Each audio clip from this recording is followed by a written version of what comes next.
This is the Danger Closed podcast, Beyond the Books with me, Jack Carr.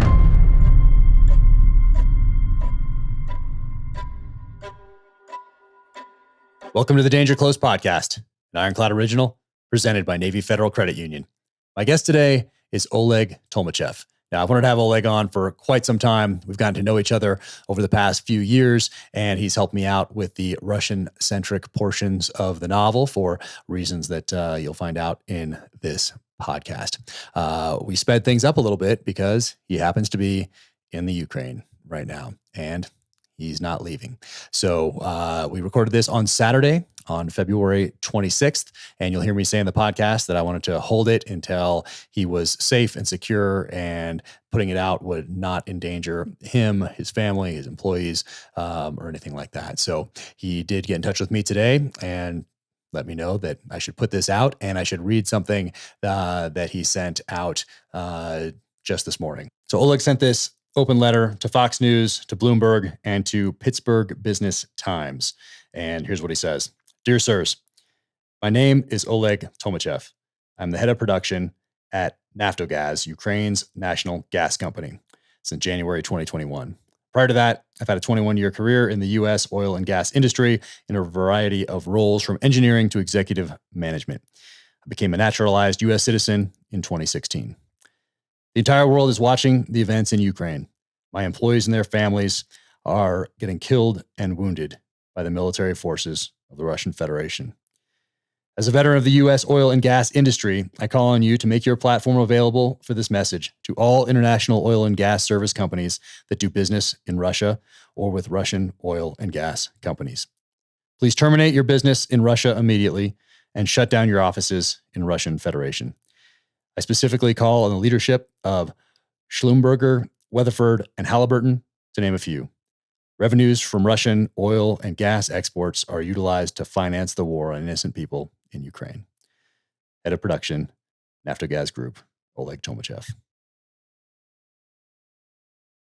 Let's hear from him. Oleg Tolmachev. Dude, first off, I'm glad you are safe. And I want to ask you about how safe you are here in a second and ask you where you are. But if I ask you anything that is going to compromise, obviously, your safety and security, I'll just have it edited out. So we'll go that route.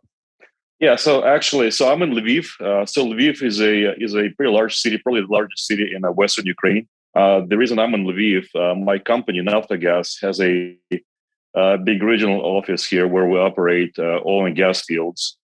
We continue to operate actually even in Poltava and Kharkiv regions, which are there's some fighting going on there, grads, tanks, and we just kind of basically shuffle people in and out and evacuate. Everything's has been prepared for the last 8 years, so there's no chaos. But that's why I'm in Lviv, because we have infrastructure here, we have people, we have an office facility, and so I will be continuing to try and run my operations here. So we produce gas for people. It's still heating season here, so we just need to be as coordinated as possible and basically deliver heat to people's homes. And you've been in you've had quite the year, not just this last few days here in Ukraine, which the world has obviously been watching. But how did you get into this position? How did you find yourself in Ukraine here over this past year? And let's go back to where you grew up. Like, what put you in this position? Yeah, so my path here was quite serendipitous, but I have what I term as a murky biography. So I was born in Belarus while my father was in the military service in Belarus in 75. And then I was like maybe a month and a half old when my parents moved to Kazakhstan. So I actually grew up in Kazakhstan, and I was there the entire time until I was 21. I was a citizen of Kazakhstan. And after high school, I had a few jobs. And one of the jobs was actually working for an oil and gas consortium, which had 5 major Western oil and gas companies as a translator. One of my first jobs before that, I was actually translating for the US Peace Corps for $20 a month, basically just to learn English. So I became exposed to how oil and gas operates and the challenges and the problem-solving aspects of it, and I decided to get my education of a petroleum engineer. Talked the company into sponsoring me to come to the United States, the University of Oklahoma, in '96, and then in '97 the company went through some changes, and they just quit paying for my school and my living expenses. At which point, the obligations kind of became clear and clear. So I, sold a little plasma and, flipped some burgers, finished the University of Oklahoma as a petroleum engineer, and luckily stayed in the States.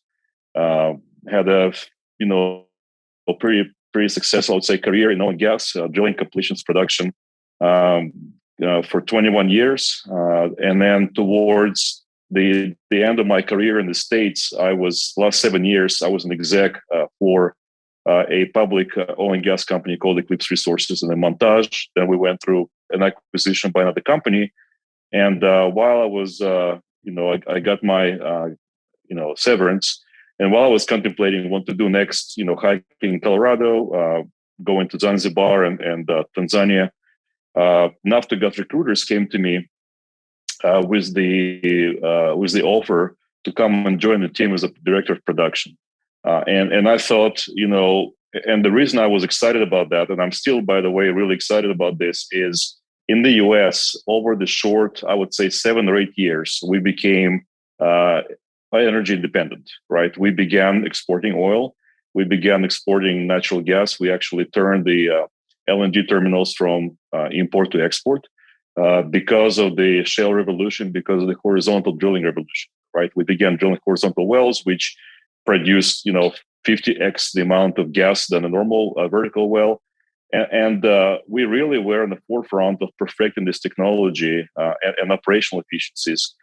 Just to give you an idea, my team has drilled multiple wells with a horizontal section of the well, right, which would be about 10,000 feet under the ground. That would be 21,000 foot long, right? And you drill it and you thread the needle in a 5-foot window up and down. This is just crazy if you think about it, right? Think about this: 7 miles long well on the ground horizontally. So when I began talking to Naftogaz and talk their geologists, it became apparent to me that Ukraine has a huge potential to basically become another U.S. gas producer. Size-wise, huge geological structures. They do not have the technology. They drill vertical conventional wells, very limited performance compared to horizontal wells. So I thought, okay, the country is producing about 20 billion cubic meters of natural gas. It's 10 billion short for internal needs, right?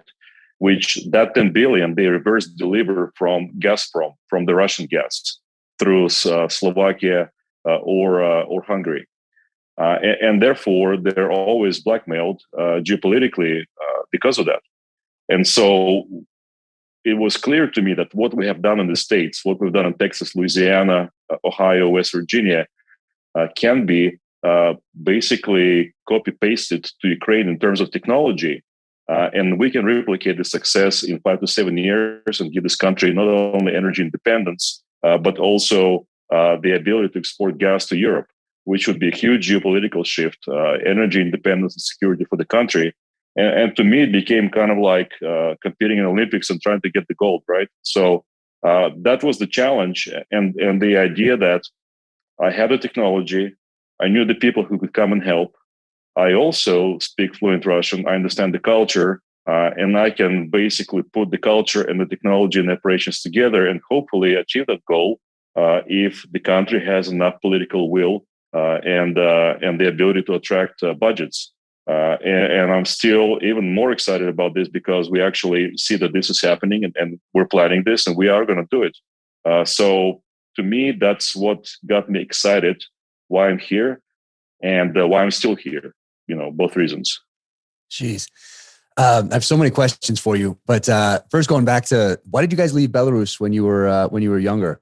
What drew you guys away from that country into the country you grew up in? Yeah, so my father was actually from Kazakhstan. He was born in Kazakhstan. My mom was from Russia. So my father was doing his 2-year mandatory military service in Belarus, and that's just, I guess, where I was conceived and born. And so once his military service was up, he came back to Kazakhstan to take his job, and as did my mother. And so I grew up in Kazakhstan. My younger brother actually was born in Kazakhstan. And what did you do? How was growing up there like? It was very humble. Western Kazakhstan is basically a desert. Not a lot of vegetation. Growing up as kids in the Soviet Union was probably a lot less fun there than it would be, say, in Moscow or Kyiv. So my childhood, we just had to, improvise and play with cardboard boxes and, learn to play chess. So growing up was pretty humble. Rigorous school, did a bit of sports, fencing, karate. But when you're growing up, and I'm sure through your travels, when you're a kid and you grow up in a very kind of a humble place with no money, with not a lot going on, but this is all you want, this is all it seems fine. So it feels like growing up was fine. Had some difficulties, when the Soviet Union broke up, hyperinflation, crime, but then we kind of took it all in strides. I remember I was working for an oil and gas company as an IT guy, and inflation was so high that the country couldn't print enough money. That was Kazakhstan. And one time they figured out a way to wire the money to a farm, and the farm gave us honey. So I got paid in honey. I got paid in like 2-3 liter jars of honey. The problem was somehow a bunch of ants got into the honey. So it was really like honey mixed with ants. And my mom and I opened the jars of honey. We're like, extra protein. I mean, yeah. And I should probably let people know that we linked up on Twitter a couple of years ago, and have become friends via these modern platforms. And you helped me with some of the Russian sections of my novels that I sincerely appreciate. So, what was it like then, going from that childhood and seeing that hyperinflation and seeing the Soviet Union break apart, and then coming to the United States and to a university where not every student, but many students may be a little entitled and not have that background growing up. What was that like to come to the United States and then be immersed in this new culture? I remember one of the most shocking things to me was when I got checked in and got into the dorms. I was visiting this Russian guy I knew who had a roommate, and I looked in his roommate's closet, and it had like 10 pairs of jeans and like 8 pairs of shoes. And I was like, holy cow, that's a lot of clothes. Why would anybody need 10 pairs of jeans? I just could not figure that out. But to me, it was, the opulence, what it seemed like was shocking to me, even though it's Oklahoma, it's not California, pretty modest, hardworking state. But the other thing is, there were actually a lot of international students that I've met that came with no money, right? We worked, some of us worked 20 hours a week, others 60 hours a week, went to school, got good grades, had 2-3 jobs. And then I've seen, a bunch of kids that were younger than me, like you said, entitled kids that were kind of a mess. And what do you know? I'm kind of going through that phase with my kids now. So, skipping a generation, they're now American kids with iPhones and 10 pairs of jeans and 20 pairs of shoes, and they are a mess just like those other kids were. Oh my God. And when you came here then, was the goal to become a U.S. citizen? Was that part of your plan in coming to the United States? And in coming here before that, what was your impression of the United States beforehand? Was your impression of the United States informed by popular culture? Were there books, or did you see movies over there that painted a picture of the United States? What did you think of it before you came? Well, I will tell you, I had a pretty crooked picture of the United States because actually my first book in English that I've read was Howard Stern's Private Parts. Oh my gosh. So Just imagine, brought to me nonetheless by the U.S. Peace Corps by one of the volunteers. Wow. So I've read, and the second book was Red Storm Rising by Tom Clancy. Since then I'm a big fan of Tom Clancy books. All right. So I've read the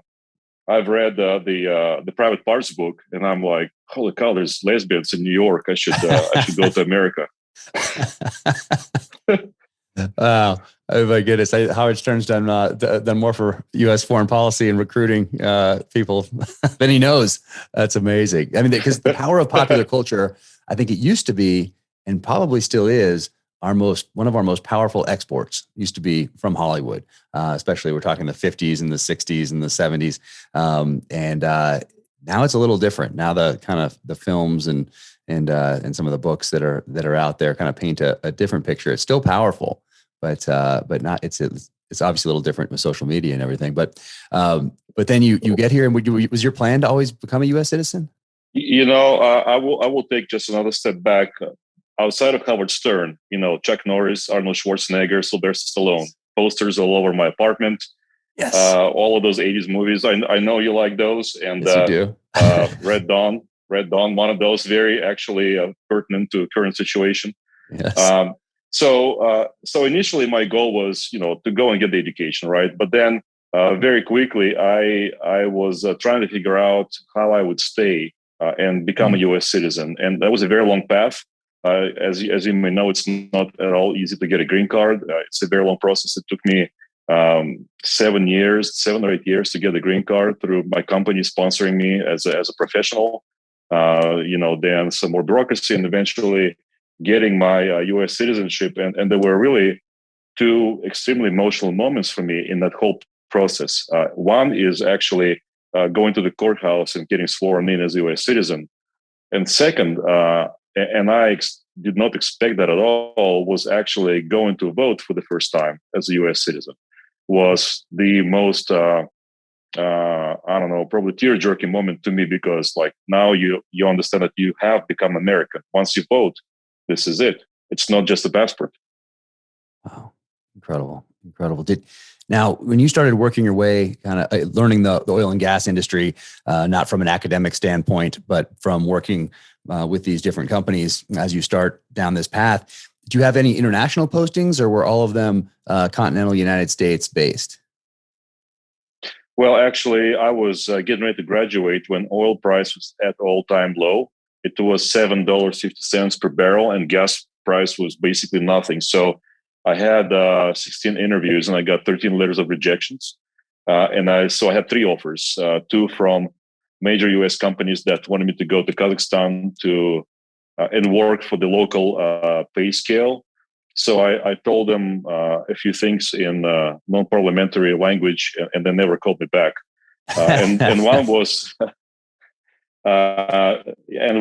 a Argentinian company called YPF, who actually wanted me to go to Argentina. I said, well, this is great. That beats the heck out of coming back to Western Kazakhstan. But then they said, well, actually, on the second thought, how about you get some practical training in Amarillo, Texas? I said, all right, Amarillo, here I come. And so through just a series of random mergers and acquisitions, and wound up working for BP and Chesapeake, and eventually getting on the path of getting my green card. But to me, when I was graduating, my biggest goal was to figure out a way to stay and to become a U.S. citizen. So I was, molding my job search as such, and I got really lucky that it did happen, because the odds were against us, for sure. Wow, I mean, you've had an incredible career in oil and gas. I know a little bit about it just by knowing you. But did you also, before I ask you about horizontal drilling a little bit more, what did you travel during that time just on your own? Did you? I think you've done a lot of traveling around the world as well, just on your own, not for work. Actually, not really, not since I was a kid, because once you kind of set on the path of getting your green card, it becomes a really bad idea to travel, because then you can be denied entry at any airport for no reason. It may or may not happen, but they tell you that once you file and you're in this process, until you actually get the green card, do not travel. So we've traveled a lot in the US, but not internationally. And of course, then my Kazakhstani passport expired by the time I got my green card.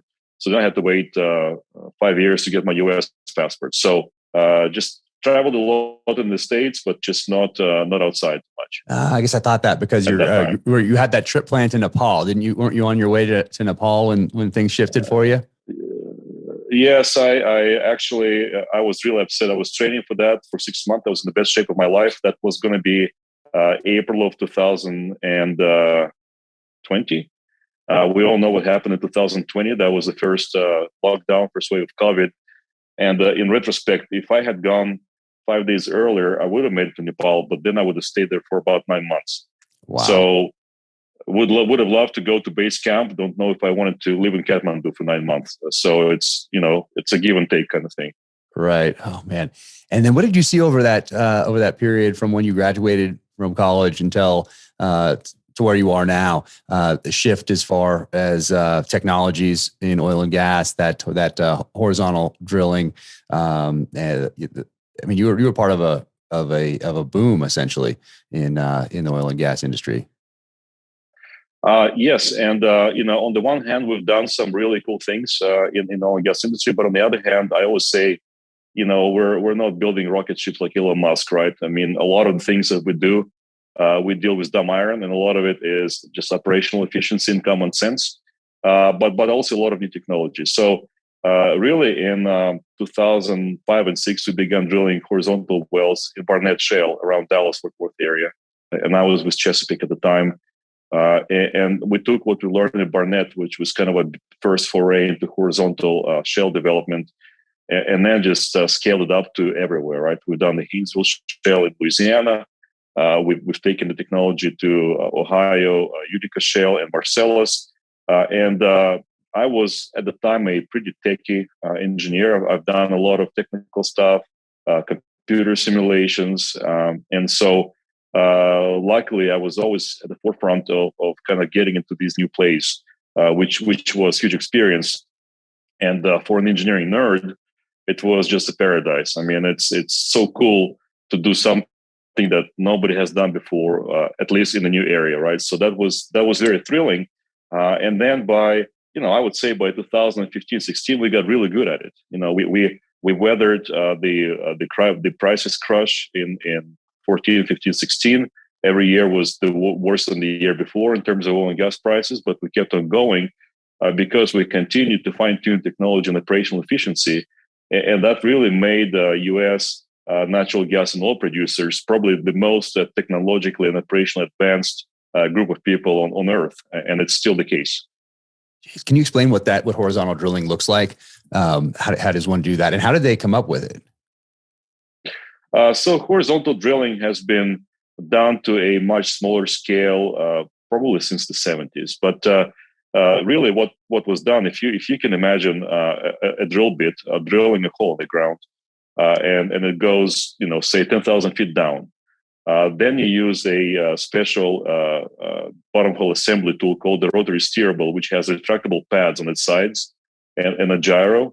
So it knows the azimuth and it knows the inclination, and those pads can retract and come out, and therefore you can apply pressure on one side of the hole versus the other and steer it in a very precise way. So once you basically are done drilling your hole vertically, you case it, meaning you set a steel pipe and pump cement around it to secure in place, and then you go in with this rotary steerable tool and make a turn called a tangent. You land in your target rock, and then you drill several miles. And so what happens, because you contact so much rock, so much more than just a vertical well with just a single point of penetration, and then induce 30 to in some cases what we've done 125 frac stages, so 125 fracs along the wellbore, along the lateral. The productivity of the reservoir as compared to just a single vertical penetration is just enormously much higher. And by the way, you also have a lot less vertical pads. You also have a lot less holes. You have a lot less facilities, a lot less roads. So in a huge way, actually, not only is it cheaper, but you put a lot less strain on infrastructure, and it's more environmentally friendly way to do it, right? That's why you see actually U.S. greenhouse emissions going down since the large-scale implementation of horizontal drilling and fracking. Right, the emissions went down, I think, about 30-40%, because it's just so much more efficient to build a well, construct a well, but also it's a lot more clean and efficient than coal. Right, so that's the whole deal with horizontal drilling and natural gas. Jeez. And that was a huge part of us becoming energy independent so quickly over the last few years. Is that right? That technology? This is exactly how we did it. It's horizontal drilling and fracking. Aubrey McClendon, I don't know if I'm sure you've heard about him and Chesapeake. He was CEO of Chesapeake, and he really was the natural gas pioneer, just rolling out this horizontal development large scale across multiple basins in the US. And then a lot of other companies followed. But prior to that, in the 90s, the rock that we drilled horizontally, because it was much more tight than the conventional rock for single point penetration, it wasn't even considered to be a geological possibility to do those things. So it took a shift in the mindset, it took a shift in technology, and it took perfecting technology over a very short amount of time. And then here we go, we become energy independent. And the biggest driver, the necessity is the mother of all inventions, right? The biggest driver is that a lot of the independent natural gas companies, we did not have the budgets of Exxon and Chevron or BP. Gas prices were low, things were tough, and so we had to become very, very efficient and very, very technologically advanced very quickly, or we would have ceased to exist. We wouldn't have made it. And really, because of this necessity, we became an awful lot creative in how do we make money, right? And coincidentally, that's how you make money in the natural gas industry. And can you explain what happened over the last year then, from going from energy independence to now being dependent upon other countries for our energy? What happened over the last year? You mean in Ukraine? In the United States? Well, that was I think, and I will draw a parallel with Europe here in just a little bit, right? By advocating for things that do sound good, right, and maybe do sound right and do sound morally right, but don't add up in terms of just sheer physics. You get on the high horse, and then you disregard the reality of the world, right? And then sooner or later you come to realize that if your idea is not backed up by the simple laws of physics, by supply and demand, by the financial institutions, eventually you will crash and burn. Eventually you're going to have an issue. And actually what we're seeing in the US in terms of maybe higher oil prices or higher natural gas prices, therefore heating and purchasing ability of people just in general, it is 10 times worse in Europe. Europe was on the forefront of the virtue signaling and getting away from nuclear, getting away from natural gas, and towards wind, towards solar. And what happens is, okay, so you have maybe half of your or a big portion of your production that's natural gas, and you have wind and solar. And if natural gas gets cut off or gets reduced via the Gazprom pipeline, all of a sudden you realize that your other means of producing energy are non-existent. They're very weak. They're not designed to sustain the country. And when the source that the most reliable, the most plentiful gets choked, then you go, oh shit, my gas price went up 15-20-fold in Europe, and people can't afford to heat their homes. The industry is in shambles. You can't make fertilizer. You can't bake bread. You can't make milk. All because you run into some geopolitical snag, and then your energy supply is compromised. So the clear picture of what could happen is actually Europe right now. So hopefully the policymakers in the US are watching what's happening in Europe with the Russian gas pipeline and realizing that you kind of have to hedge your bets a little bit. And it seems like being energy independent is one of the things that makes us stronger than almost anything else on the world stage. Obviously, having a strong military, having that stick, but also being energy independent gives us so many more options on the world stage and allows us to lead in a way where we're not beholden to other countries. Like it seems now, I think we're importing quite a few barrels of oil every month from Russia, which essentially means that we are funding, unintentionally perhaps, but still paying the country to do what it's doing right now. So we are, as a country, appalled by what's going on in Ukraine, by this Russian incursion. But at the same point, we are almost funding that through not being energy independent ourselves, which we were just not that long ago.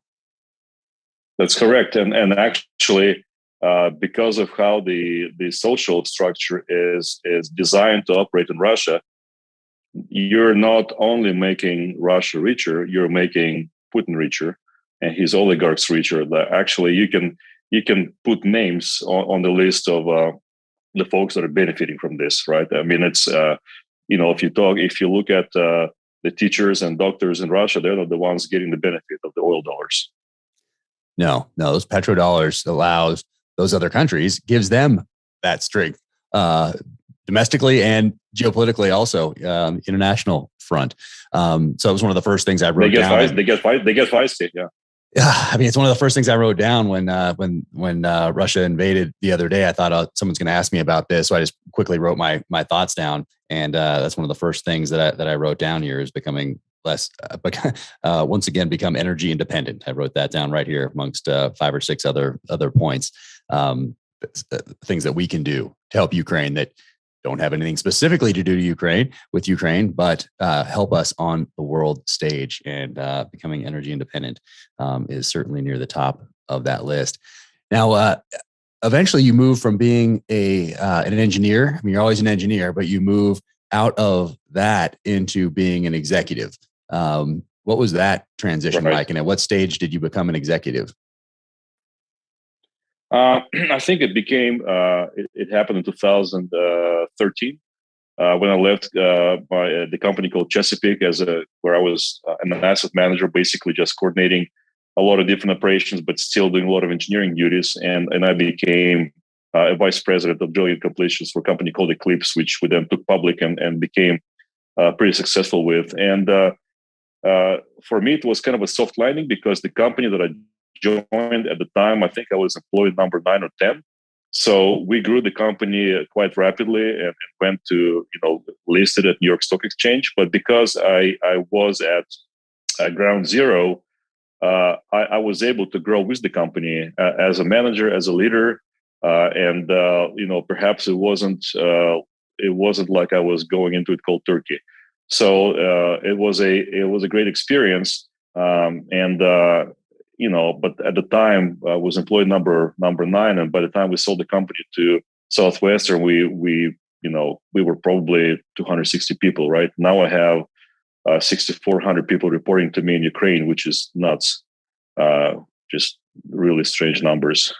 Wow, that's amazing. And if people are watching this, they can see your shirt, which says "Hope is not," and you can't see what's underneath it, but it probably says "Course of Action." It says not a good plan. Good plan. Okay, got it. Hope is not a good plan. Is that 30 seconds out right there? That's right. That's Evan's shirt. Yeah. Actually, in my crisis bag, duffel bag, besides my radios and my Garmin and Reach and knives, you probably recognize one of those. Oh, there we go. Nice. Nice. Yep, I have about 6 of Evan's TSO shirts. I saw you wearing one on last night on Tucker. Of course, I noticed it right away.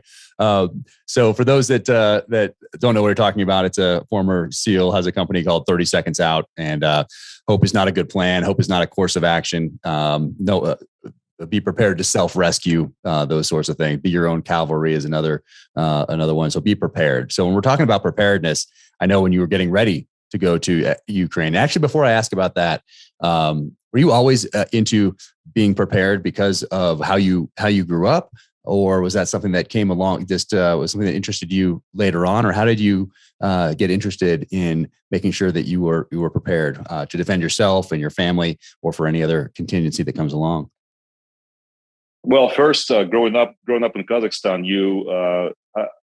all the families, not just me, right? We face a lot of adversities, rolling blackouts, water shortages, food shortages. So when you grow up through that as a kid, you know that first thing first thing you do when you know something bad has happened, you run the bathtub full of water, right? So you have a big water supply, flush the toilets, even cook whatever, give water to your dogs. So there's many examples of what you do when things kind of get bad. So it's always been kind of ingrained in my psyche a little bit. But then, in the US, in oil and gas, it's a very kind of different subculture from other corporate cultures. And oil and gas, there's a bunch of ex-military guys. There's a lot of guys that are that like to shoot guns, that like to train, that like to prepare for different eventualities, and that really had, just working in the industry, had a big influence on me. Like at Encana, I won't name the guy's name, but my construction manager used to be a Delta guy for 20 years, and then a Blackwater guy. So he taught me some pretty handy pistol skills. Then I began shooting, 3-gun with some friends in Oklahoma, and just being around those people, you become a part of that kind of ideology, right? Then I've met my friend Alex Sonnenberg. I'm sure I don't know if you met him, but you know of him. He was actually Evan's partner initially in TSO.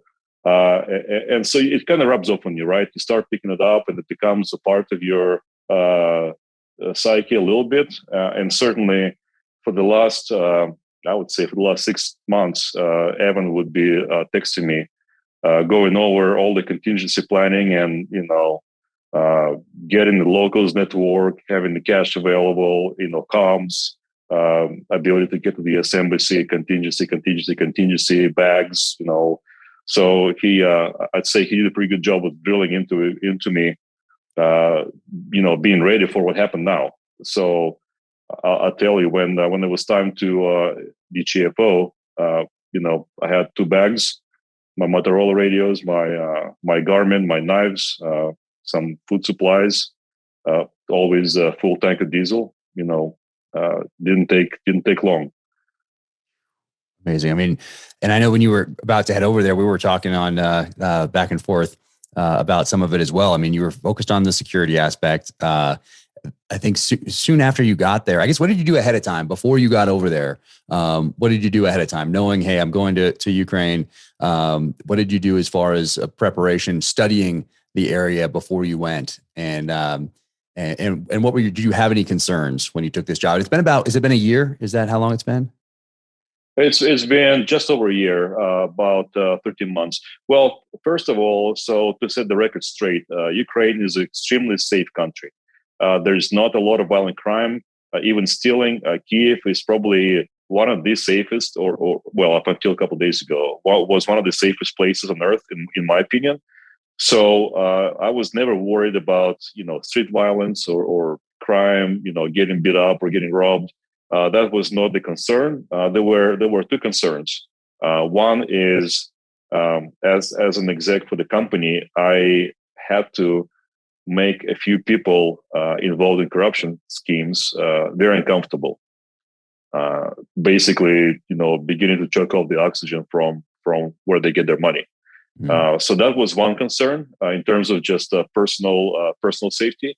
And then the other concern is that, which is what happened and what we see on TV right now, is when things are well, everything is very well. When things are bad, they're just really, really, really bad.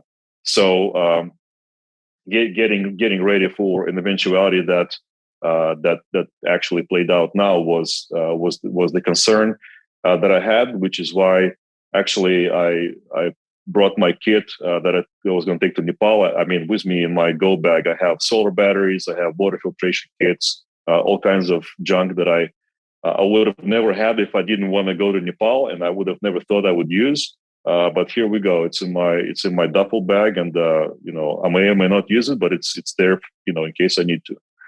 Jeez. And right when you got there, I think you were driving, and there was some sort of an election rally or something you found yourself in the middle of.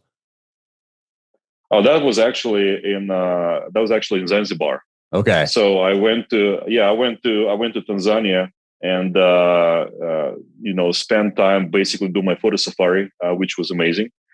And then I flew into Zanzibar, and as we were a bunch of tourists, or maybe 3 or 4 of us, we were in the cab driving to the resort. I literally saw like trucks and buses with people hanging off of them and just yelling and looking really agitating. And of course, I'm not used to stuff like that. I grew up, even though, shooting skills notwithstanding, pretty sheltered life in the US, right? So the first thing I think is like the Black Hawk Down movie, right? And I'm like, oh, holy shit, what's happening? So that was kind of like the first taste of what you could see in a foreign country. And Africa to me was a lot less understood than Ukraine, for example. And they told me later that in Africa they will never harm a tourist because that's the only way they put food on the plate, especially in Zanzibar. But it was not, known to me at the time when I saw this crowd. So that was kind of like the first, eye-opening moment as far as like understanding and being prepared, and it did have a little imprint on me. And then you make it to Ukraine, and we'll go back and edit if I ask anything too sensitive here security wise. But did you bring your family initially, and then they left at some point? Is that how that? Yeah. So my family came. My wife and my 10-year-old. My other 2 kids they're 21 and 19. They're in the U.S. And actually brought our dog, flown in the dog. I don't want to know how much my wife paid for that, but the dog's amazing. She's a white Swiss Shepherd, Maya. So they came and listen. Like I said, when things are nice in Kyiv, they're amazing. You have amazing restaurants and bars and things to do, and a ton of culture. Just so much culture. You walk everywhere, and of course, mistake number one: I rent the apartment 100 meters from the president's office, 200 meters to the National Bank, and 300 meters to the Rada, which is the Congress. Right, awesome location. Targets. Not so much today. Yeah. Yes, it's actually heavily guarded, heavily patrolled, and when things are nice, it's really nice. You walk to everywhere. And so my wife was really enjoying it. My son was going to an American school in Kyiv. Really didn't see difference between the school and Texas. Was making friends, and so it was fantastic. A lot of things to do, a lot of places to travel. Odessa is great. The Carpathians are great. It was awesome. But when things were beginning to get a little questionable, about a month ago, I asked my wife to please go to Budapest, which is a very short flight. And actually, that one guy I told you about that taught me to shoot the 20-year Delta guy, he served in Kosovo, and he basically wrote me a text like, dude, things can get really bad, and there can be really bad war atrocities. You need to get the family out like now. And my wife did not want to go, but I showed her the text, and she knows that guy. She knows he's a real deal. So I talked her into flying to Budapest. A couple of weeks after that, I actually flew and visited them for the long weekend. Well, I thought it was going to be a long weekend, but then essentially the flights were beginning to get canceled by a lot of the airline companies. So I cut my weekend short, flew in to make sure I could still come to Ukraine. And maybe 2 or 3 weeks, it kind of hit the fan. Jeez. So, it was always on your radar that something could happen. I went back and looked at our correspondence from a year ago, and I know it was not an overriding concern, but it was one of the things that was a possibility. And of course, Russia's been telegraphing this move for quite some time. I put it in True Believer, my second novel, which came out in 2019. I put something similar in that novel, like false flag operation to draw to Russia back into the Ukraine as part of it. So that was on your radar. and then you start to see things over this year slowly deteriorate, or how does the progression, what leads up to this invasion in your head that you're seeing there? I mean, you're focused on work at the time, but you're also security conscious. So what are you seeing as that needle moves towards the invasion a couple of days ago? Well, it's really interesting, right? When I came last January, in February, we had a large Russian troop buildup, almost just like this one. They had about 100,000 troops on the border last February, actually, but they were just kind of milling around, not really aggravating things too much in Donbass, just kind of like running their diesel engines loud, right, so to say. And Ukrainians were like, listen, dude, we've lived with this for 7 years. Whether the West believes in it or understands it or appreciates it, we've been in war with Russia for the 7 years. It's an unannounced war. Russia did not recognize it officially, but that's what Ukrainians state and believe. And everybody will tell you that we've been in war with Russia since 14. And so they're very calloused and calm about this whole thing, right? Nobody was freaking out. This time, what was different is the continued buildup of troops. Without going into too much detail, Naftogaz is the Ukraine's national oil and gas company or gas company. It's a strategic company, and our CEO talks to the president even in nice and calm times 2 or 3 times a week, right? And actually, I was supposed to go meet him twice, but second time he was sidetracked by what's happening now, and so. We corporately, we understand a lot more of what's happening than just what you see in the press or what gets communicated everywhere. Because we have to take care of business, the company has to have emergency plans. It has to provide gas to the public and the industries, and so the overall background was getting pretty heavy, and.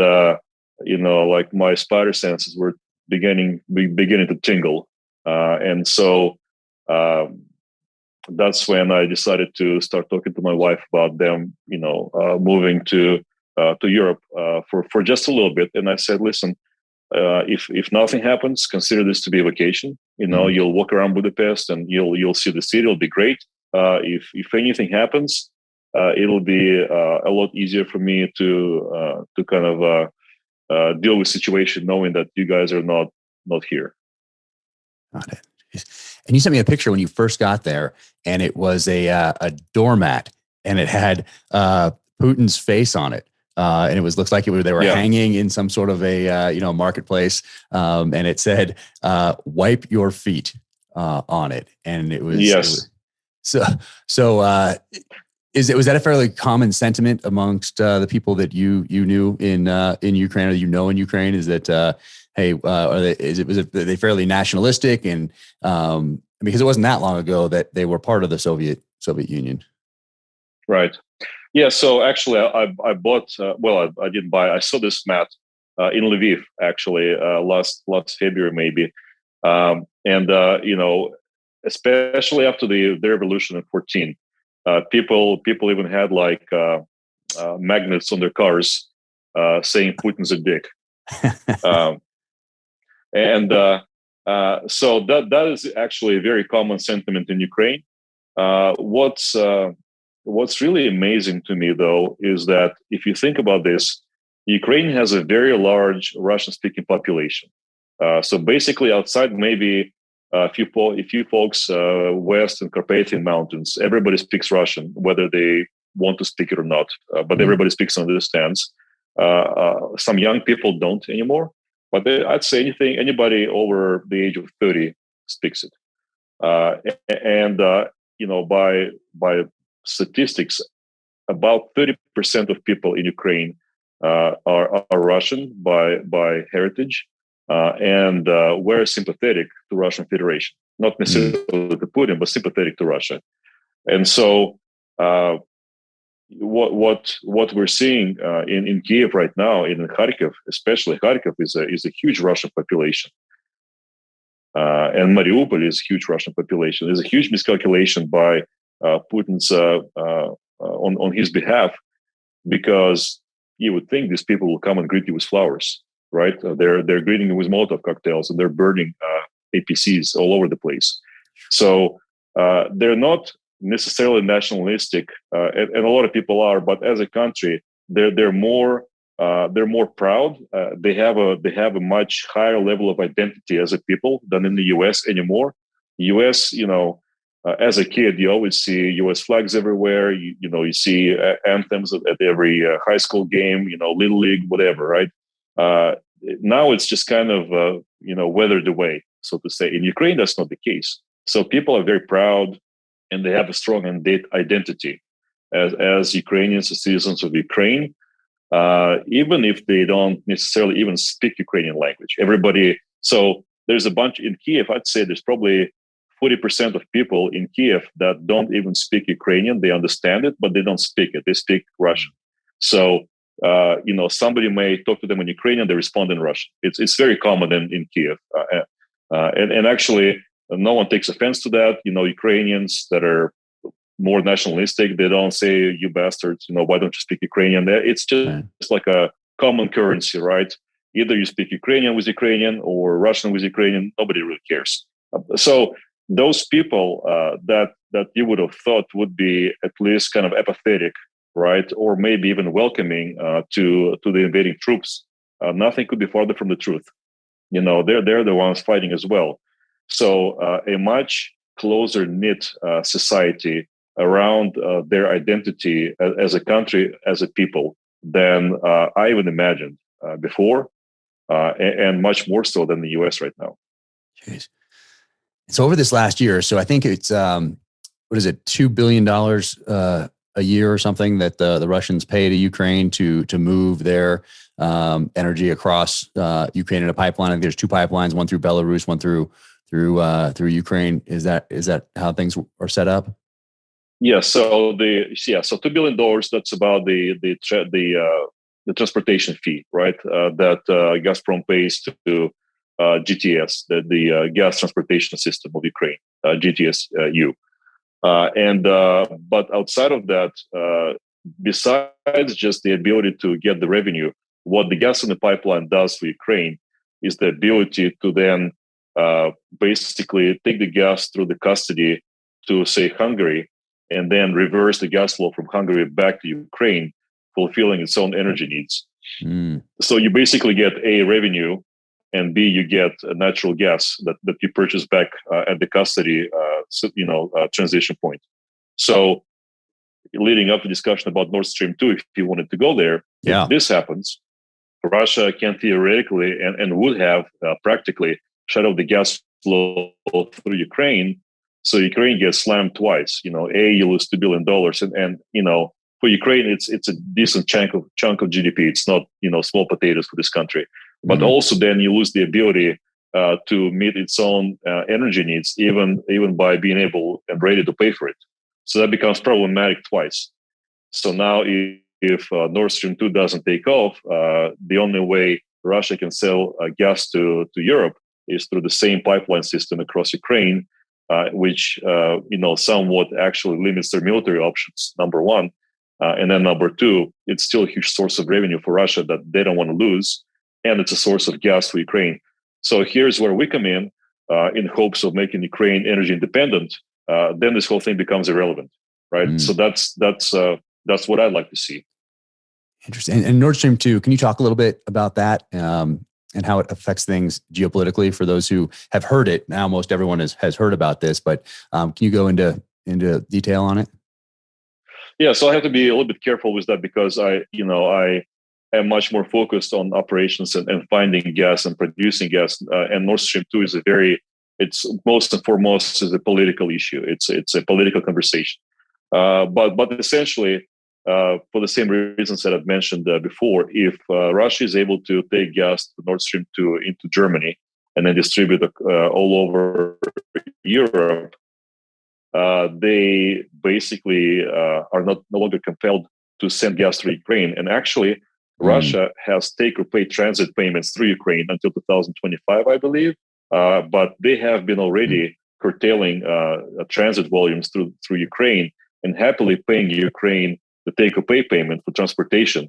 just to mess with Ukraine and just to kind of show like, look, guys, we're happy to pay you money for the gas that we're not going to send you because we're going to send it through some other means. And so again, if the pipeline gets commissioned, then Ukraine loses a lot of revenue, but it also is severely limited in the ability to then procure gas for itself, for its own energy needs that are growing. Right? It needs a lot of fertilizer. Winters are harsh. You use natural gas for heating. A bunch of industries, bakeries, et cetera, et cetera. So it's a huge security issue for Ukraine, not just in terms of the $2 billion for the transit, but frankly, just being able to hit people's homes. Jeez. And when you got over there, what did you notice as far as things being different from previous jobs that you had worked from a security standpoint, but from a security standpoint in terms of maybe surveillance and monitoring, that sort of a thing? Did you notice any sort of a Russian influence even on that sort of thing, or a Ukrainian one? Or, and you don't have to answer this, or no organized crime one. Like what was different when you walked into this new job that you hadn't experienced in the States before from that sort of a standpoint? Well, what I definitely haven't experienced, and what most Americans haven't experienced, is your office assistant walking you into your new office and telling you that your office is wiretapped. So that's probably the thing that most Americans don't experience. And then the other crazy thing is, like, nobody's using corporate email in Ukraine. Mm-hmm. They use WhatsApp or Telegram, because guess what? Everybody's phones are bugged as well. That could be SBU, that could be the Russians, that could be the internal security service. I was told by the HR lady when I was joining Naftogaz that your email is being read by at least 5 or 6 entities. So that's so no passing dirty jokes. So that was the first thing that kind of like was. I wouldn't say it was shocking. It wasn't really unexpected, but it was a little sobering, I would say, as you kind of like take a step into the office. And then, of course, but I would say, as far as security is concerned, the natural gas industry in Ukraine is considered to be a strategic industry, and it's very closely curated by the government. And the security is tight, and the security apparatus is very involved. And we have a lot of folks that are dealing with that every day. And it's actually pretty impressive. And what's happening now, the ability of the company to just continue producing gas and moving people in and out and transferring assets and kind of dealing with daily operations during the invasion, kind of tells you that, like, these guys have been getting ready for this for a long time. Interesting. And were you impacted by any of the cyber attacks that we read about here in the States? Were you guys impacted by that, or were you hardened already, prepared for that, or what was that like? Well, not Naftogaz. Naftogaz was not impacted. I think they were probably better prepared than some other governmental agencies for that. Yeah. But things like your bank phone app would not work for 6 hours. Things like that. But again, I'll have to give shout out to Evan. One of the first things he told me to start hoarding cash, US dollars, right?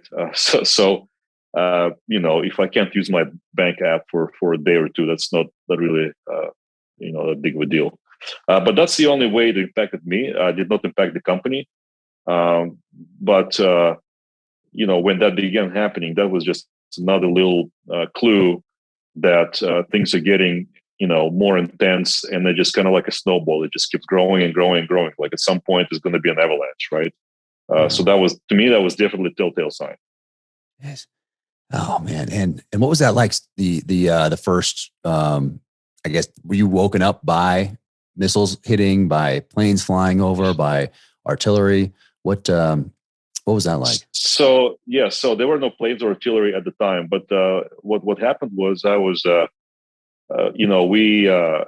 received the news of calling in reservists, and also actually, by the way, the parliament they literally took like a copy and paste, I think, of a Texas gun law for personal carry, and voted unanimously the night before the invasion.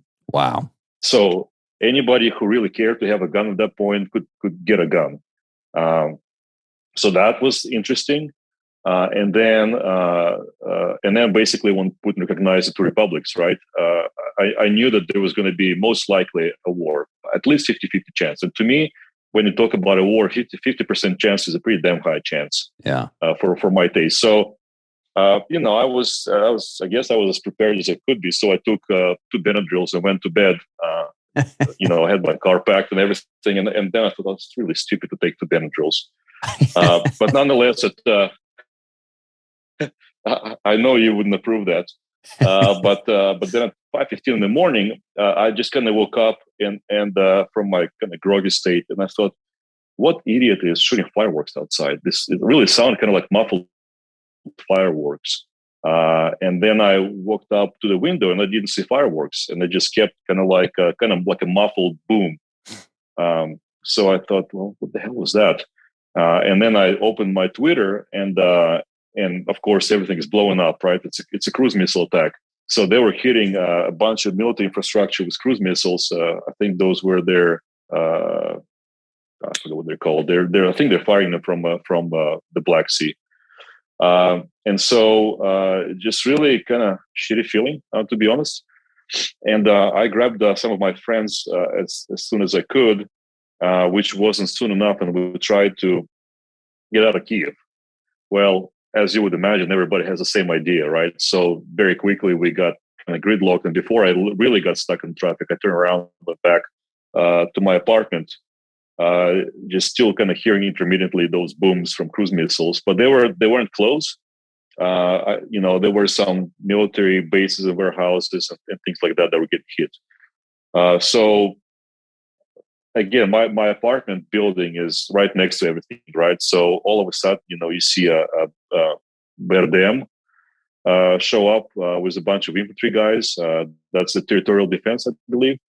They're like, one thing was really weird to me. Like I saw it in World War II movies. They had those field telephones with cables. They were like running cables across the playground. Like, wow. What?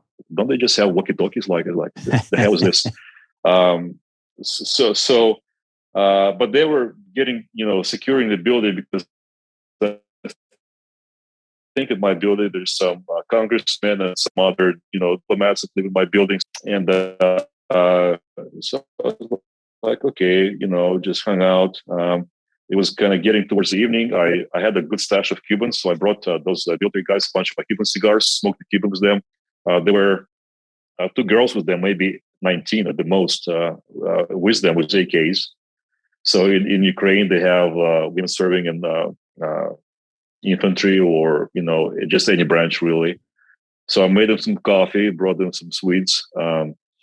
And then a friend of mine called me, actually my boss, and he said, it's probably not a good idea to be where you are. You really need to just come and spend a night at my place, which is about 3.5 miles south from the center of Kyiv, because he said, we've heard a lot of rumors that Russian Spetsnaz is going to try to take over the government district, which is probably why we had all those, army guys. Mm. So got in the car, you're driving through the center of Kyiv. They have, I don't even know what those were. They look like some kind of like a big SWAT vehicle, but then they have a rotating turret with bulletproof glass on top and a machine gun, probably a 50.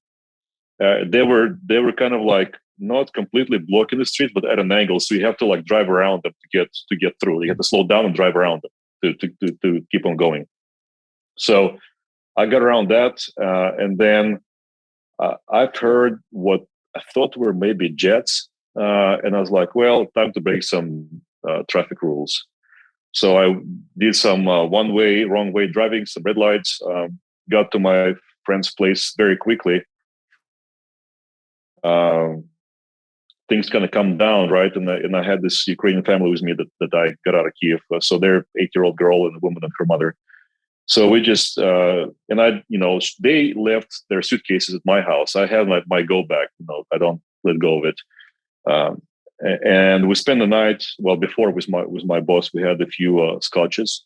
And at 4:15, I got awakened by some more cruise missiles going off. And of course, by then I know the sound, right? And there was they were hitting.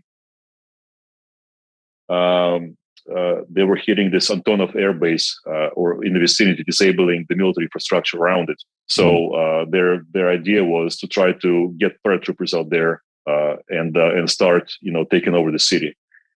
So that's when we kind of looked at each other like, okay, it's probably time to go, because if we don't right now, and there's reports of tanks advancing from different directions, we will not get out of the city if we wanted to. So that was on the 25th, and we took off. And it's really interesting, right? To this Tucker Carlson thing on Twitter, I had a bunch of guys on fought like a good Ukrainians. Apparently, they thought because of my name I was Ukrainian and I was supposed to pick up arms. So I would say if any of those guys are listening, they can still come through Poland into Western Ukraine and join the territorial defense. And it takes literally just like a sign of the cross. There's your AK. A very simple thing. So, I did see that. I was going to compliment you on your restraint when I saw that. I mean, obviously they're just trolls. Who knows if they're even a real person? I did click on the profile and saw, they have like 14 followers, and you can't see their face, obviously, and so you never really know if it's even a real person. But I admire your restraint, and I thought that your response to them was absolutely perfect. Well, it's all fun and games until you have to dodge cruise missiles, or see A-55s coming in and getting shot down with Stinger missiles. And his friend was driving back to he's got like one of those floating homes on one of the channels close to Dnipro. And they were trying to come in from the Chernobyl side, and, Ka-55 helicopters. And he said literally one helicopter just fell down right in front of his car, just crushed, shot down by a missile. So that was the kind of stuff that was happening as we were leaving this city. And of course, then obviously it got a lot worse.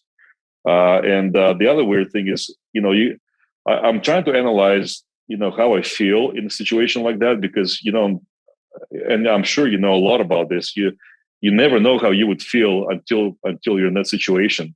And people here in Kyiv, they're very calm and statistical about this, and I kind of began becoming this way. So we're driving towards this town called Rivne. Rivne has some kind of military installation, so it's been hitting by cruise missiles, and I think they were trying to take it over with Spetsnaz, but they failed. So we're driving, and my way is taking me right by the airport, and I hear, like, checking my Telegram feed, and I see that it's getting hit by cruise missiles literally 20 minutes before we're supposed to get there. And I'm like, well, they're going to be done by the time we get close to it. So probably a good time to go through that, because it'll take them like another hour probably to send another barrage of missiles. So sure enough, we drive past it. And then not even half an hour, we hear sirens and missiles are coming back or coming in towards the airport. Pretty strange experience. Yeah. Gosh. So right now, do you feel like you're in a fairly safe area right now, or what are your plans going forward? Is it just to continue to run operations for the company there, or is there a certain point in time where you say, hey, everybody, we're out of here? Regardless of what those people on Twitter say, right? To me, fleeing from the country would be just like a really bad taste to me. I become really vested in what I'm doing here, and I really would rather not leave Ukraine. I think what's going to happen is, first of all, Lviv is a very safe place right now, but as you know, things can develop fast. I mean, they can, Antonov 72 can deploy 150 paratroopers very quickly. a few of those, they can overwhelm the city, even if it's guarded. So I think there's probably a good chance that we may get overrun in the next 48 hours. Not sure, or maybe not. It's hard to say, right? But my plan is to go to work on Monday and just get embedded in our operational planning and try to, continue making chicken salad out of chicken shit, so to say. Um, and then we'll see. I frankly don't know what my American passport means to a Russian paratrooper. But we have 760 people here, a lot of resources, a lot of places to fall back. So I think it's gonna be okay.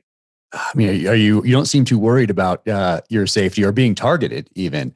I mean, you're posting on Twitter, which is the only reason that I reached out was because you were already public about where you are and what you're doing and your thoughts on Twitter. And then I thought that you got out of the country. Honestly, I thought you were out when I was like, hey, let's sit down and talk. And then I realized that you were not out.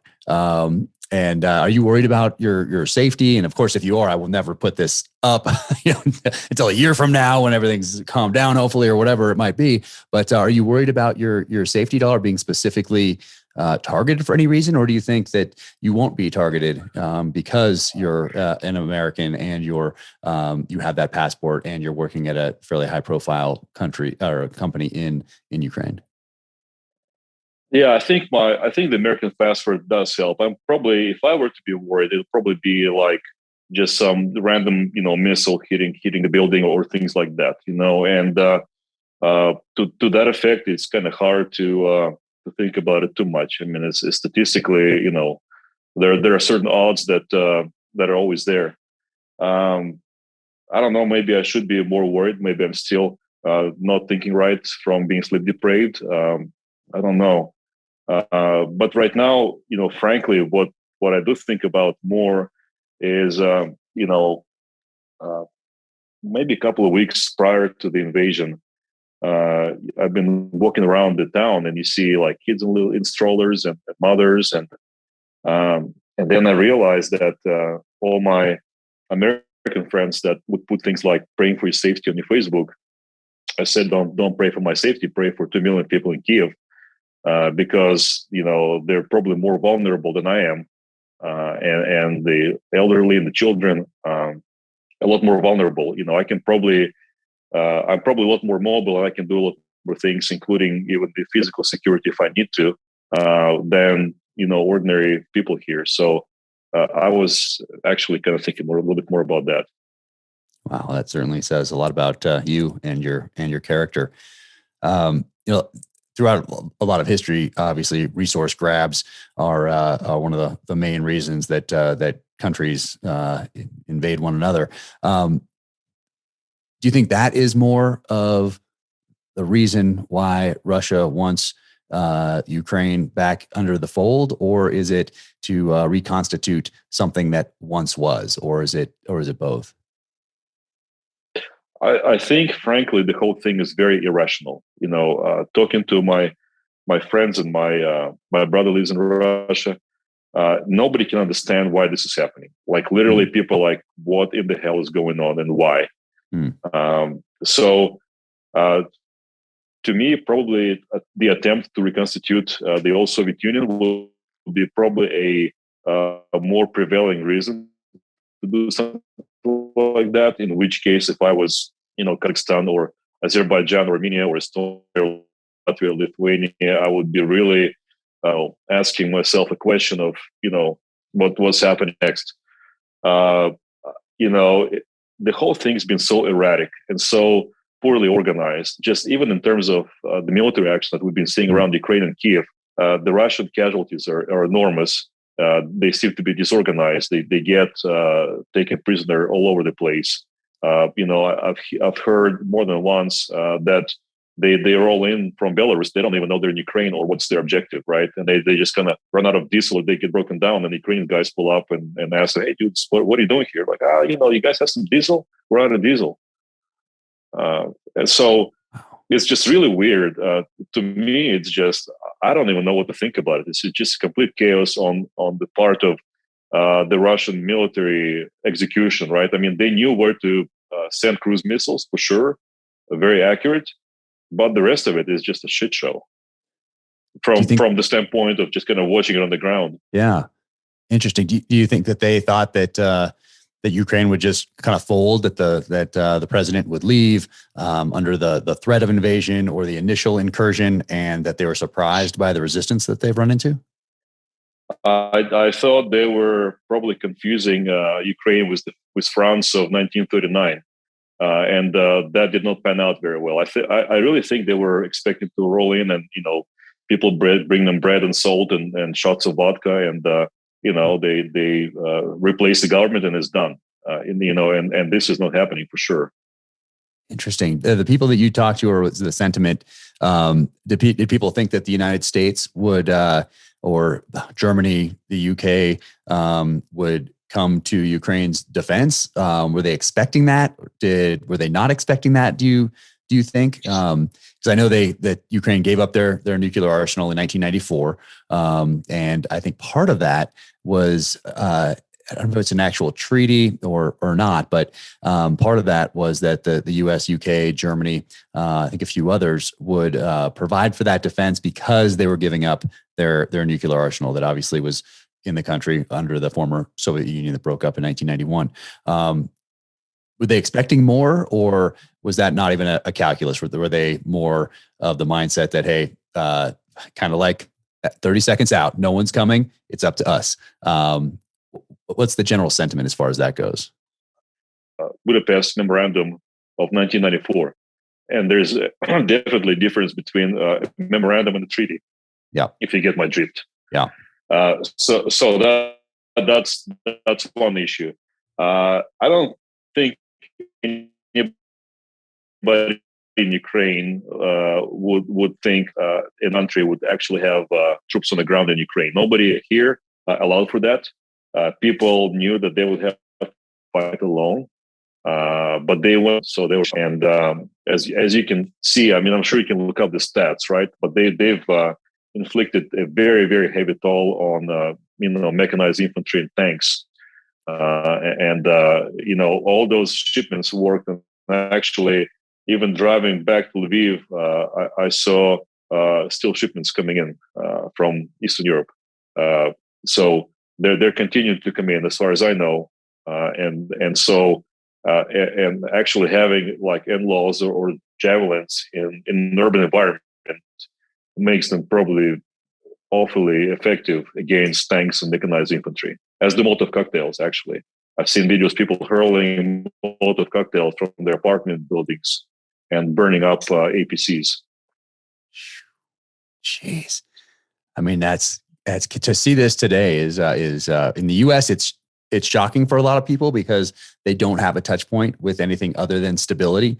And as you know from obviously how you grew up, and for those who have been around the world and been downrange, realize that society, quote unquote, civilized society, is a very fragile thing and can be disrupted in a moment, which is what we're seeing in the Ukraine today. So to see those people hurling Molotov cocktails down on APCs in 2022 in the people in the United States, it's a lot of people. It's shocking, but it should be a reminder that society is fragile, and it is best to be prepared and to have those contingencies in place, like you did. You knew where your fallback position was. I'm sure you have a fallback position now from where you are currently, like your next move if things get even worse. You were prepared with that cash. You had that go bag. I won't ask you about your exact vehicle in case you need to still use it, but I know you're a vehicle guy. So I'll ask you more about that offline when we talk after this is all over. Next moves for you. You're just going to stay in place as long as you can, continue to run operations, and monitor the situation and stay flexible. Is that your plan? So two things on the vehicles before we get to that. I did get my Defender finished, and actually I didn't want to ask you exactly about it because I didn't want. No, but I was really thinking about shipping it to Ukraine, but I don't think that's happening at this point. Uh, it's actually a pretty damn expensive toy, Yeah. and I don't know that that's the perfect car in a situation like this, because maybe it goes 70 miles an hour, but that's about it. You could probably take it across the field, but limited application. So I did not bring my Defender. My other vehicle, and I'm really happy, and I recommend that to anybody, an SUV with a diesel engine, and the diesel will take you a long way. 1,200 kilometers on a single tank. You can cover a lot of ground when gas stations are out of gas. That's really important. So what's next to me? I go to work on Monday, and then we'll see. We're, but like I said, the company is big here. We have a lot of people. We have infrastructure. We have an office. The company is actually figuring out and taking in refugees that work for the company and place them to different parts of Ukraine. We have security updates. So it feels like family. So go back to work on Monday. But maybe don't publish your podcast for like another week or two, just in case. I'm going to hold off until you tell me it's okay. And even when you tell me it's okay, I might hold off a little longer, just to be on the safe side. Maybe I'd say give me 2 weeks. I'll give you 2 weeks at least, and then maybe we'll link back up and we'll do an addendum to it and talk about what happened over the last 2 weeks, or something like that. But I'll keep monitoring the situation here, and I'll stay in touch with you, obviously, on WhatsApp or direct message and all that sort of thing. And I'll be thinking of you. I've been thinking about you this entire time, sending thoughts your way, prayers your way for you, your family, your friends, everybody that's there dealing with this situation right now. But oh man, what a crazy thing to be right in the middle of. Well, and before we wrap up, if that's where we're going, I would have to say a couple of things. First of all, Ukrainians view, U.S. has a lot of issues, right? Problems that from inside U.S. that we can see, a lot of division, and the economy is not amazing right now. Outside of the U.S., by other countries like Ukraine, and I'm sure Russia as well, it is still viewed as a superpower. It is viewed as the most powerful country on earth, with the most powerful military and economy. So, however we feel about the flaws of the U.S., from looking from the inside out, they're not really visible from outside in too much. So people here still think, and probably they're right, and I'm sure they're right, that it's still the most powerful country on earth, with the most powerful military and economy. So it's viewed as, and also it's viewed as a beacon on the hill. It really is. So, to the external world, outside the world, we haven't lost it. So that's I thought it would be pretty important to mention. And then the other thing I would like to mention is Ukrainians are hugely appreciative of the support that the U.S. is providing to Ukraine and NATO, and even cities lighting up. Like I know Dallas lit up in blue and yellow, and a lot of cities across the U.S. and the world, Canada. They're very appreciative, and they're very almost like sentimental about the support that they're getting, and they feel like it's not in vain and it needs to continue. Wow. And for you, being a U.S. citizen, growing up where you did, building this career that you have, and now being in Ukraine in the middle of this, does any of it give you, are you hopeful for the future of the United States, as far as internal division goes, or are you more pessimistic as far as the future goes? Well, I sure would like to see U.S. becoming another Rome, right? That's probably the closest analogy historically that we can think of. But I also tend to think of a society as a pendulum, right? You swing it hard one way, it's going to swing hard the other way, but eventually it's going to settle somewhere towards the middle, right? And we've seen those wild swings over the last couple of years, and the swing of the last 4 to 5 years was followed by this current swing of the political pendulum.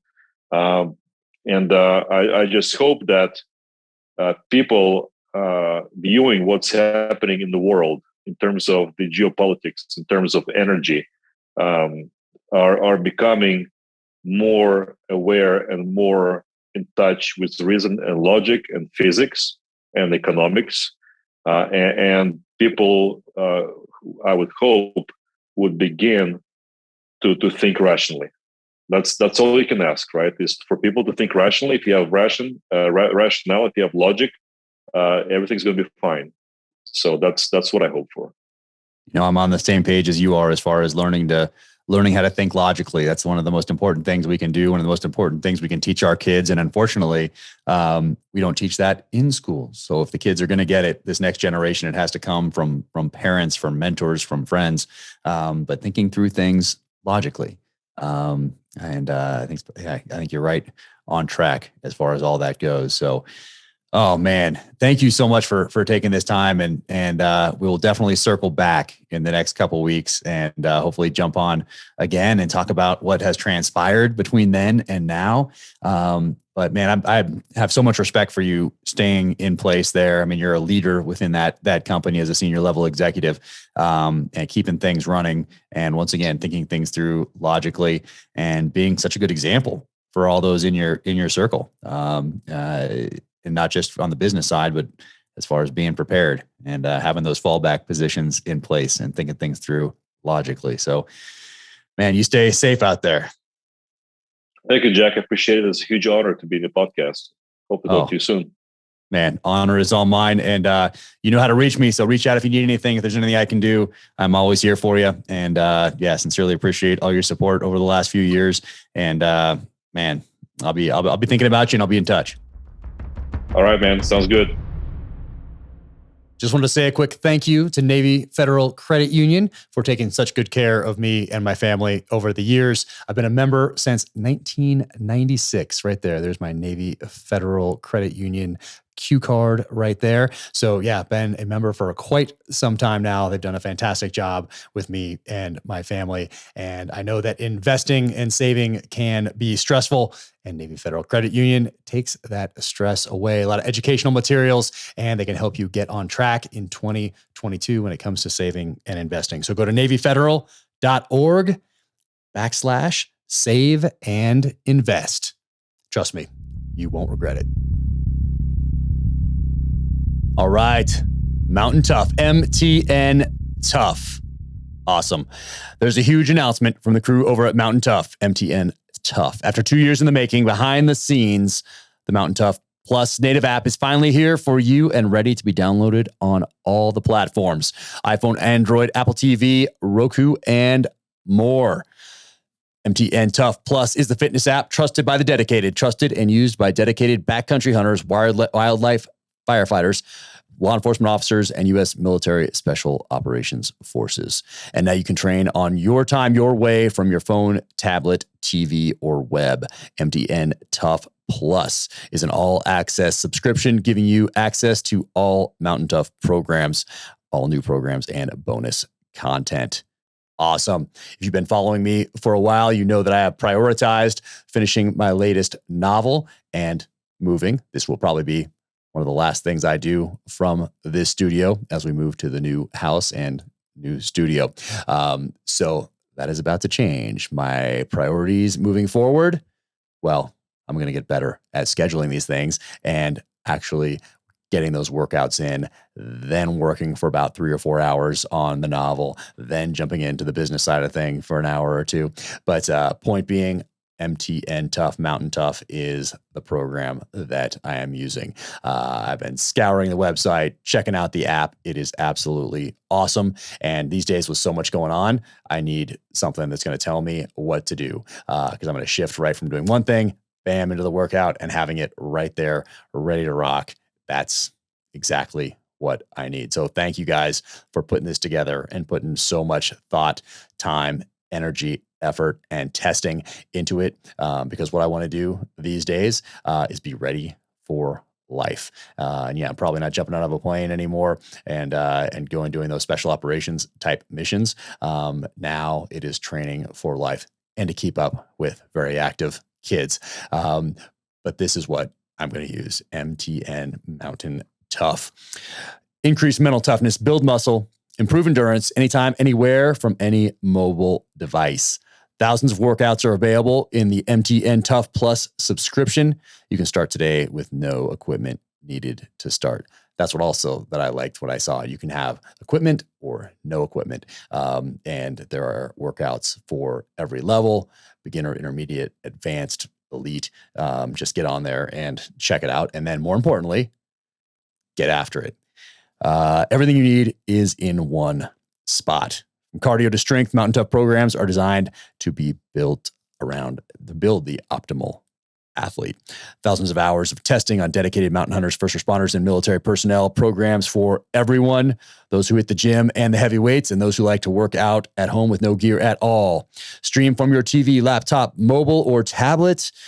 Download workouts in iOS and Android, compatible with Chromecast and AirPlay.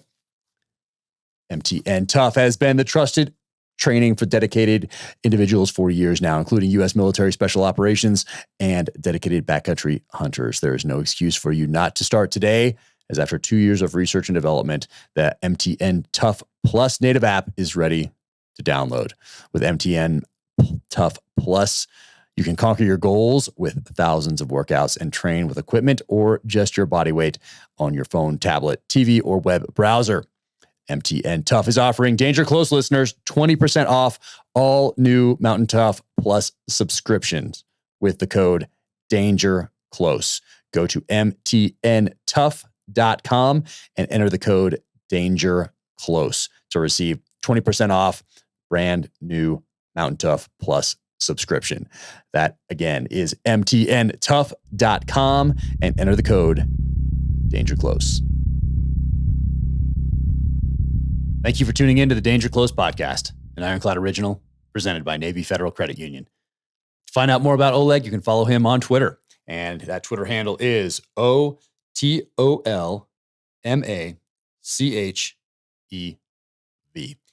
And we'll catch up with Oleg again in a couple weeks and see what's transpired since this first podcast. Thanks for tuning in. Stay safe out there. Be strong. Keep fighting.